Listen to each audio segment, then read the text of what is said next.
Hi, welcome you all for the module number 2. It is on system of limits, fits, tolerance and gauging system. Tolerance. Tolerance is a interval which is given on a dimension, because we had discussed even in the last class also, it is highly impossible to manufacture a component to the exact dimension. The exact dimension or nothing but the dimension which is of desired, it is no, that is what we call it as a nominal diameter or a true diameter, nominal diameter, or a basic size of a given component. And when it is shown on an engineering drawing and it is given for a manufacturing process, it is highly impossible because of a number of parameters which is contributing towards the possible error or inherent possible process capabilities, which makes it completely impossible to manufacture to the exact dimension. For that reason, generally we are defining an interval within which the component need to uh, be existing with respect to its dimension. That interval or that range, the from upper limit to the lower limit, that is what we are calling it as a tolerance. So tolerance is nothing, let me take it with an example. Consider a dimension shown in the figure. Like here, I will come back with this. Here a shaft is shown with a diameter which is equal to 40 mm. A diameter which is equal to 40 mm is shown in the figure, whose positive and negative limit, that is the upper value, maximum allowable upper dimension and minimum allowable upper dimension, both are shown.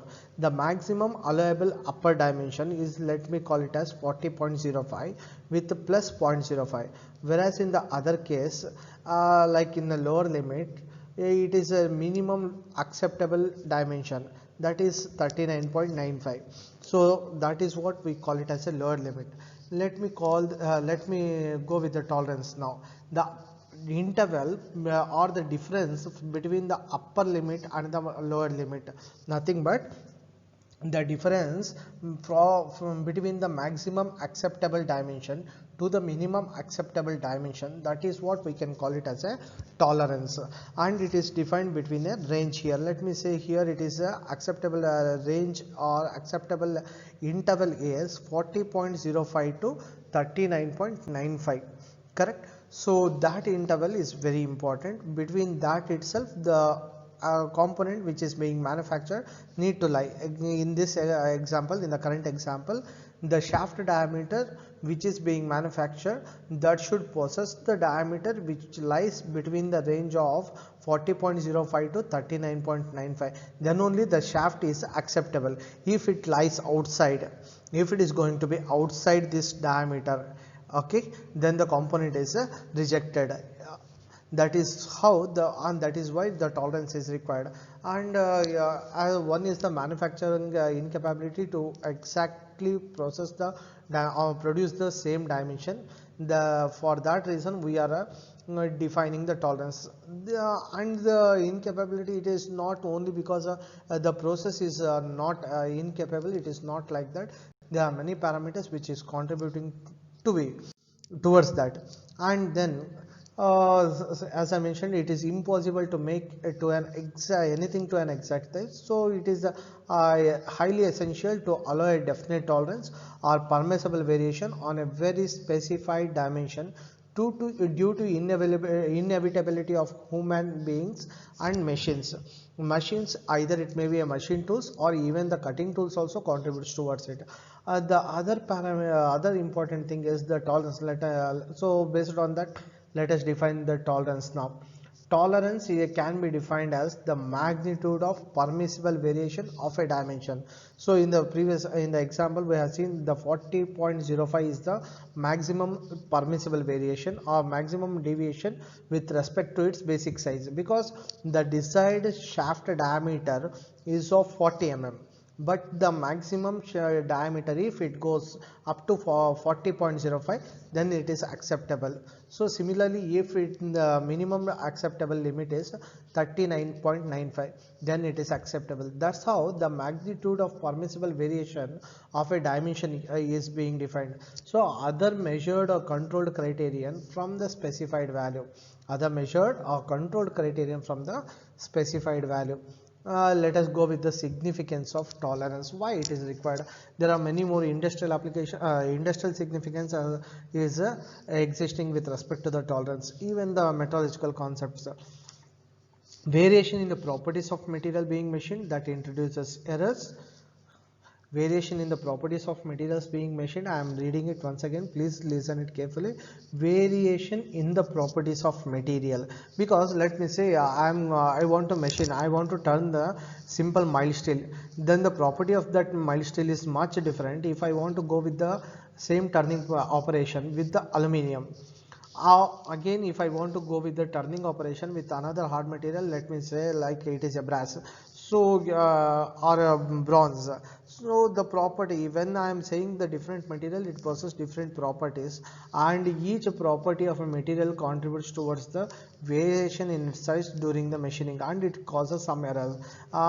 It may be one of the other characteristics of the material being machined, as well as the tool material which is used for machining. The other important aspect is inherent inaccuracies of the machine itself. Let me say, even if either an operator or inherent inaccuracies in the machine tool, like a small vibration may cause larger variation in the dimensions. So there are in such case, again, inherent inaccuracies of the machine itself. Even when I am saying that it is a machine tool, let me say take an example of a drilling machine or a lathe. Here it is again assembling of number of components. So obviously there may be a possibility of some errors, inaccuracies are inherent in the machine itself. So for that reason, some inaccuracies are present, and that need to be accounted, and that will contribute towards the possible error in the finally produced component. Incapability of the operator while setting the tools while setting the tools, as well as while operating. So some of in such case also the tolerance is required. Without that, it is even difficult for the operator to produce it, even if he is highly skilled. So this is what the graph indicates. Here the tolerance, we can see the tolerance is goes on increasing, the cost is going to come down. When the tolerance zone is becoming narrow, here you can see the tolerance zone when it is becoming narrow. Here it is a zone in which the tolerance is very minimum. When I go with the tolerance with the higher value, when this zone is there, the cost is going to reduce. But when the tolerance zone is within this range, we can see the cost has a peak value, almost a peak value, because when we are going for a better tolerance value, it is one is time consuming, and other thing is that we have to select a higher process capability, or the process which is possessing a better capability. So in that case, we have to compromise with the cost. So again, it is not only about with respect to the tolerance, we have to consider the cost also. That is what we call it as an economic consideration. So for that reason, when we are selecting the tolerance, we have to think of what is the application of the component which is being considered for manufacturing. Example, a gears which is used in the wristwatches, where they are very minute, and the tolerance zone, if I am saying, it is very narrow. Again, if I am going for a gears which is of macro in size, where a larger in size, then the tolerance zones again with respect to, let me say, in a high speed lathe, again it is different. If I am going for a gears in a automobile, it is different. Each process, each gear need to be considered with a different tolerance zone, because finally it is going to affect on the total production cost. So for that reason, the tolerance zone and the cost relationship we have to understand before before giving the tolerance interval on an engineering drawing. So that is how the variation of cost is with respect to the tolerance. That is about the variation of cost with respect to tolerance. Now we will move to the terminologies which are very important and fundamental in understanding the tolerance. Okay, let me take this as a diagram which will help me to explain what is the size, basic size and actual size. Size is just a number. Size is just a number which is expressed in particular unit in a measurement of length. Let me say if it is a diameter, it is in the example it was 40 mm diameter. Okay, so in terms of length usually it is expressed and it is just a number followed by unit. Whereas the basic size, it is the size based on which the dimensional deviations are given. Dimensional deviations are given mean to say, let me say in the shaft we have defined it with a diameter which is a 40 mm. So 40 mm is the basic size or a fundamental size of that component with and it is the desired size of that component. 40 mm is the desired size of the component. If I want to give the tolerance, I have to define it based on that fundamental size. That is why the basic size is. Then actual size, it is the size of the component by actual measurement after it is manufactured. It should lie between the two limits of size, that is it should be between the upper limit and the lower limit. Example, let me say in that 40.05 and 39.95. so the component when it is being manufactured and it is brought for inspection, let me say it is having a size which is or the diameter of the shaft is 39.97. so it is lying it lies in between the range of 39.95 to 40.05, then it is acceptable. And 39.97 mm is the actual size of the component, mean to say it is the size of the component once it is being manufactured, it is taken for the quality inspection, or it is the size which is measured after manufacturing. Next is limits. Limits are extremely permissible sizes within which the operator is expected to make the components. That is 40.05 and 39.95 both are limits. 40.05 is called upper limit and 39.95 is the lower limit. Deviation, it is the algebraic difference between a size to its corresponding basic size. Either it may be a positive or negative, or even it can be 0. So let us go with how the deviations are. So if I am saying it is a deviation, here the positive deviation, the basic size here it is, let me say it is a 40 mm. The upper deviation, both are in the positive side. Now with respect to its basic size, the upper limit is on the above the basic size, and even the lower limit is above the basic size. It is a maximum limit of the size and its corresponding size. What is the maximum limit of this size of the or nothing but the diameter of the shaft is 40.05, let me say here. So if it is 40.05, then the maximum allowable diameter is again it is the algebraic difference between the maximum limit to its corresponding size. So it is a plus 0.05, it is the upper deviation. Plus 0.05 is the upper deviation. Similarly, lower deviation, it is the lower deviation, and here it is a minus 0.05. This is a minus 0.05. And it's algebraic. It is the algebraic difference between minimum limit of the size, that is 39.95 in that example, to its corresponding size is 40 mm. So minus 0.05 is the lower deviation.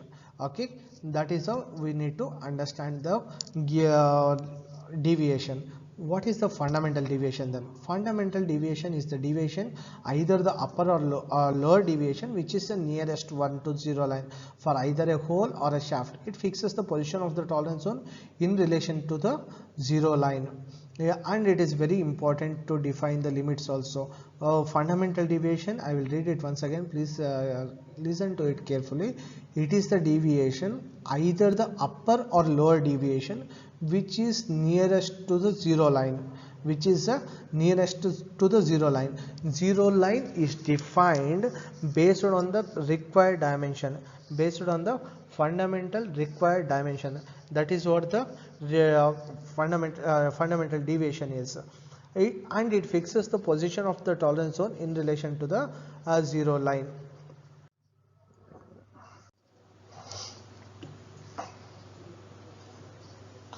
Tolerance on a dimension, either it may be either unilateral or bilateral. Tolerance on a dimension may be either unilateral or bilateral. uh, what is this bilateral or unilateral? That we have to understand, because it is generally a very common terminology which is widely used in tolerance. A dimension tolerance is bilateral if the limit dimensions are given above or below the nominal size as shown. Like example, here it is a 40 plus or minus of 0.05.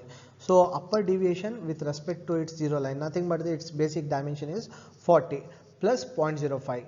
With respect to 40 mm minus 0.05. With respect to the mean line or the 40 basic dimension, upper limit is defined above this mean line or nothing but 40 mm and on nothing but the basic dimension, whereas the lower limit is defined below its basic dimension. In that case, the tolerance is given either on the positive side or nothing but the upper level as well as on the negative side also. In that case, we call it as a bilateral tolerance. If the limits are defined, if the limits are defined above the basic dimension as well as on the lower limit is defined in the below the basic dimension, then we can call it as a bilateral tolerance. It is nothing but the lower limit and upper limit exists on either sides with respect to the zero line. Such case we can call that as a bilateral tolerance. When the two limit dimensions are only either the nominal size, above the nominal size or just below the nominal size, then we can call it as a unilateral tolerance. When both the limits exist either above the basic dimension or the fundamental dimension, or either it exists below the fundamental dimension or a basic dimension, then we can call it as a unilateral tolerance. Example, in this figure we can see 60 plus 0.03 or plus 0.01, or even in the upper case also, if 40 plus point, 0.1 and 0.02 plus 0.1 and plus 0.02, then it would have been become unilateral tolerance. Currently it is plus 0.05 and minus 0.05, correct? So if it both are in the positive side, then even that can be called as a unilateral tolerance. That is an example if when it is a positive side. Let me take the figure B. We can see there like 50 minus 0.03 and minus 0.02. So both upper limit as well as the lower limit, both are lying in the below the mean line or below the basic dimension. Both are in the, that is nothing but maximum allowable dimension as well as minimum allowable dimension. Both are lesser than the basic dimension. Okay, even in that case also we can call it as a unilateral tolerance. The next question is, if either of that one is 0, then what is that? Even in that case we can call it as a unilateral tolerance. Example, let me say with the figure A itself, it instead of 60 plus 0.03 and plus 0.01, let me consider it as 0.03 and 0.0. So the lower limit is 0.0 I am considering. In that case it can be a unilateral tolerance. Or even in the figure B, let me consider it as 50 minus 0.0 and minus 0.03. When I am saying the upper limit as 0.0 and the lower limit is 0.03, even in that case I can consider it as a unilateral tolerance. So let us represent it on a graph or in some schematic representation. Let me call the zero line as a basic dimension. Let me say it as around 10 mm. Okay, so 10 mm is easy for us to understand. So 10 mm is a basic dimension. With respect to the basic dimension, let me consider the upper limit here with respect to the lower limit. Uh, okay, so it is, let me consider the lower limit as 9 point, sorry, this is above the zero line, so it is, let me consider it as 10.02 and 10.08, 10.02 and 10.08, both are on the positive side with respect to the 10 mm, which is a basic size, correct. With respect to the 10 mm as a basic size, 10.02 as well as 10.08, 10.02 is the lower limit and 10.08 is the upper limit. So both are existing above the basic size, are nothing but minimum allowable limit as minimum allowable dimension as well as the maximum allowable dimension, both are greater than the zero line or nothing but the basic size. So that can be a unilateral tolerance. So at the same time, let me consider the same 10 mm with 9.98 and 9.91, 9.98 and 9.91. Okay, so 9.98, let me consider this point, and 9.91, let me consider this point. So both dimensions, both the lower limit as well as the upper limit, are maximum allowable uh, dimension of the component to the minimum allowable dimension of the component, both are existing or both are lesser than the basic size, even that can be called as a unilateral tolerance. Okay, even in the same way, let me say it as 10.0 and 10.04, 10.0 and 10.04, because the lower limit, which that is a minimum permissible value which I am defining for the basic size, is 10 itself, whereas the maximum size of that component which is permissible is 10.04. okay, let me consider this as 10.04. in that case, both are above the basic line. Okay, one is on the basic line itself or nothing but which is equal to the basic size, and maximum is greater than the basic size. Okay, even in that case we can call it as a unilateral tolerance. Whereas in the other case, let me say it as 10 and 9.95. 10 is a basic size and the maximum limit, maximum size of that shaft which is acceptable is 10 mm, and the minimum acceptable limit is let me say it as 9.95. so this point, let me consider it as 9.95. so in that case also we can consider it as unilateral tolerance. Okay, in the last case where the